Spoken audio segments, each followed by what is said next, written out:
I wonder how good you are at waiting. I remember as a child waiting for Christmas. The time between finishing school for the holidays and Christmas Eve seemed to last forever. So by the time Christmas morning came, my waiting ability was pretty much exhausted. And then there was the waiting to open presents, to see what was underneath the wrapping paper, whether Father Christmas had read my letter and brought me the girls' world I so desperately wanted. For those of you who don't know what a girls' world was, basically it was a large head where you could do its hair and its makeup. Every little girl's dream in the 1970s and 80s. Sadly, I'm still waiting, as unfortunately my mum and dad had clearly spoken with Father Christmas and told him that it was a waste of money. Waiting can be hard, can't it? At Christmas time, waiting to open presents can be hard, especially if you're like us, that we have to wait until after dinner and the washing up has been done. How many days before Christmas do you start wrapping presents? And who starts counting down how many sleeps you have until the big day? If you're watching this on the 20th of December, there's 5, by the way. And did you know that in a lifetime, the average person spends around 8,000 days asleep? And that was one of the first things Jesus did on earth, sleep, because that is what babies do. We also spend around 1,000 days eating. And that makes me wonder, how many of those are made up eating our Christmas dinners? One thing we'll maybe never know is how much time in our lives we spend waiting. Waiting at the petrol station to fill up our tanks. Waiting at the supermarket checkout for the person in front to pack their bags. Approximately 6 months of our lives. Or waiting for the traffic lights to turn green. The equivalent of 2 days a year are spent waiting at a red light. Waiting in a traffic jam on the M25. Waiting on hold with an automated customer service. 43 days in our lifetime. Waiting in the doctor's surgery. Waiting for someone to return our call. Waiting for the bus, waiting for the shower temperature to be just right before we step in. And this year we have all become unwilling experts in waiting.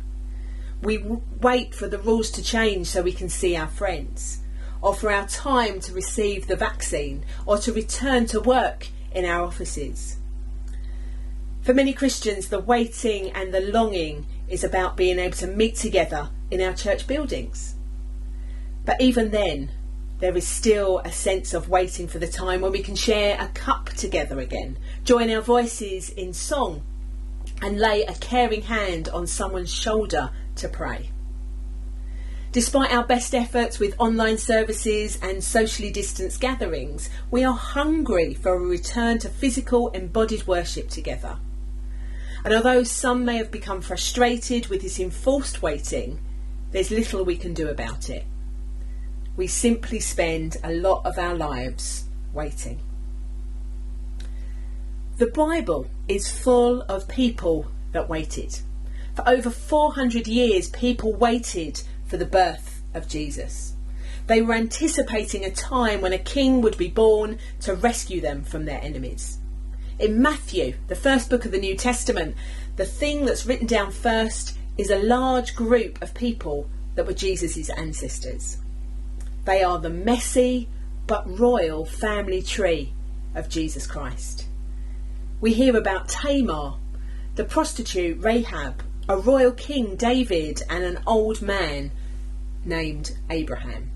His story is in the first book of the Bible, Genesis. It's a messy story that also involves a lot of waiting.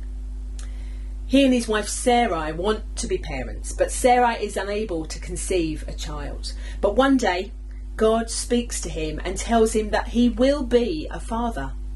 Can you imagine how excited he must have been? He was 75 years of age and being promised a child at last. Time goes on and life goes on for Abraham and Sarai. They move house, their nephew is abducted, Abraham goes on a rescue mission, he defeats kings in battle, and he makes royal friends. You know, typical ordinary life. And yet still no baby. They receive more promises from God. God tells Abraham that his descendants will be more numerous than the stars in the sky, that there be even more of them than the sand on the shore. But Abraham is still waiting for his first child. Doubt kicks in and a messy scenario unfolds. Abraham's wife Sarai tells him to sleep with another woman, Hagar, and have a child with her. Success. Baby Ishmael appears the same year that Abraham turns 86. 11 years of waiting after God gave that promise. But despite all going to plan, it wasn't God's plan. Eventually, God gets specific with Abraham. He tells him he will have a son with Sarai and he will call him Isaac. He also gives them new names. Abraham becomes Abraham and Sarai becomes Sarah. Fast forward, and 100-year-old Abraham is celebrating with his 90-year-old wife Sarah at the arrival of their son Isaac. And he was worth the wait. This was the messy start of a family leading all the way through to Jesus. Through Abraham's descendants, Jesus would one day be born. And in Jesus' family tree in Matthew, we also come across King David. As a youngster, David had always been the irrelevant one in his family. The one whose father didn't even mention him when Samuel, a man sent from God, came asking to see his sons. Samuel was looking for the future king, but David's father presented all of his sons except for David.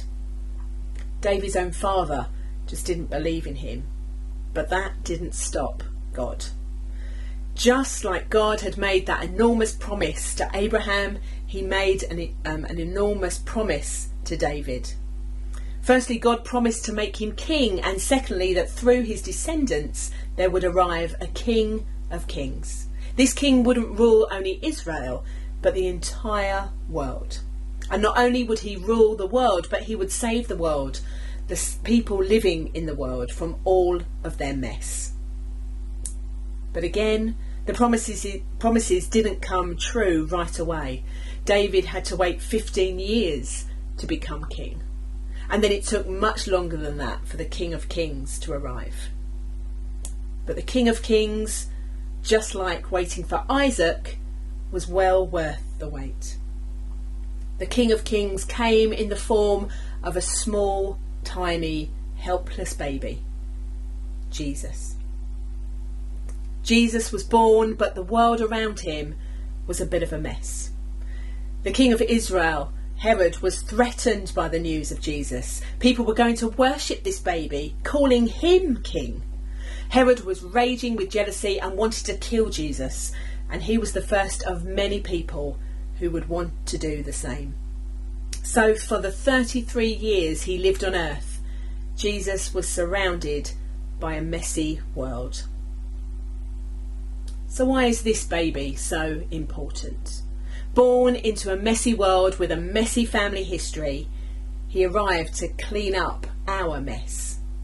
Not the kind of Christmas mess with wrapping paper across the living room or the dishes after Christmas lunch. He came for our messy lives. Matthew chapter 1 verse 21 says that Jesus had come to save people from their sin, their mess, their mistakes, their wrong decisions, their shame. He comes to exchange the mess for hope, for peace, for love and for joy. He was and is the promise of a new life. Through an old man, Abraham, and an unexpected king, David, God weaved a story of hope. He presented Jesus, his only son, to pay the price for all the mess that we've created, and even the mess that we still create today. God promised the world a saviour, and he came through on his promise. Jesus enables each one of us to be forgiven and to exchange all of our mess for his peace. And God also promises that one day he will wipe away every tear from his people and live with them forever. But until then, as we wait, we continue to be the family of Jesus, sharing the good news until he comes again. We get to be one of Abraham's descendants, sharing the hope and peace of Jesus with everyone. So maybe this Christmas time, instead of waiting for the next big thing or the time when this pandemic is over and we can meet together with our friends and families, give hugs and have parties, we can be at peace because our King of Kings, King Jesus Christ, who offers life in all its fullness, has come. We can know that the mess in our own lives is no barrier to God. His family is not limited to the elite, to the royal and to the famous. His family extends to the old and the young, the rich and the poor. And through Jesus Christ, despite what our lives may look like, if we choose to accept his invitation, then we ourselves become royal. This Christmas, you are warmly invited not only to join in the celebration, but to join the family and to play your part, this messy royal family of God.